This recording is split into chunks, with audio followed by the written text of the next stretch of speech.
చాలా ఈజీగా బగారా రైస్ ఎలా చేసుకోవాలో చెప్పేస్తాను ఇప్పుడు నేను. 1 గ్లాస్కి 2 గ్లాసెస్ వాటర్ తీసుకోండి. 1 గ్లాస్ రైస్కి 2 glasses water. Next 2 spoons salt వేసుకోండి. అంటే సాల్ట్ మీకు సరిపడా తీసుకోండి. మేమైతే ఒక 2.5 అట్లా వేసుకుంటాము. The next item is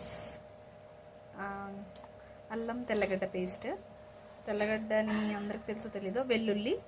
next ఒక 2 స్పూన్స్ ఆయిల్ వేసుకోండి. లేదంటే మీరు తక్కువ, అసలు ఆయిల్ లేకపోయినా బాగుంటుంది, కాకపోతే నేను మీకోసం చూపిస్తున్నాను అంతే. నెక్స్ట్ చెక్క మొగ్గ. ఆయిల్కి బదులు మీరు గీ కూడా వేసుకోవచ్చు. You can skip with oil, replacement of ghee. ఒక 2 spoons dhania powder. If you want add some more,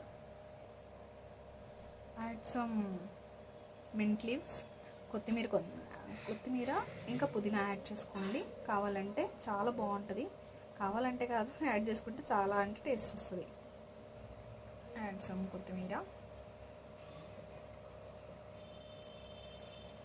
trust me, అసలు నిజంగా బగారా రైస్ ఎలా ఉంటుందో సేమ్ అదే టేస్ట్ ఉంటుంది. మీకు ఇంకా పని తగ్గుతుంది. ఒకటేసారి ఇంగ్రీడియంట్స్ అన్నీ వేసేసుకోండి. ఒక గ్లాస్ రైస్కి 2 గ్లాసులు వాటర్ పోసి పెట్టేయండి. మీకు ఆయిల్ ఇష్టం లేకపోతే గీ యాడ్ చేసుకోండి. ఎంత టేస్టీ వస్తుందంటే మీరు ఇంకా ఇది ఎవరు నమ్మరు కూడా, ఇది బగారా రైస్ కాదేమో అంటే. ఇంకా షాజీరా కూడా యాడ్ చేసుకోవచ్చు. మీరు యాడ్ చేసుకోవాలనుకుంటే షాజీరా, ఇంకా దాన్ని ఏమంటారు, యాలుక, ఇవి కూడా యాడ్ చేసుకోవచ్చు. నేను స్కిప్ చేస్తున్నా ఎందుకులే అని. సో ఇప్పుడు ఓపెన్ చేసి చూసేద్దామా ఎలా అయిందో. జస్ట్ సిమ్లో పెట్టేసేయండి, ఒక అరగంట బాగా అయిపోతుంది.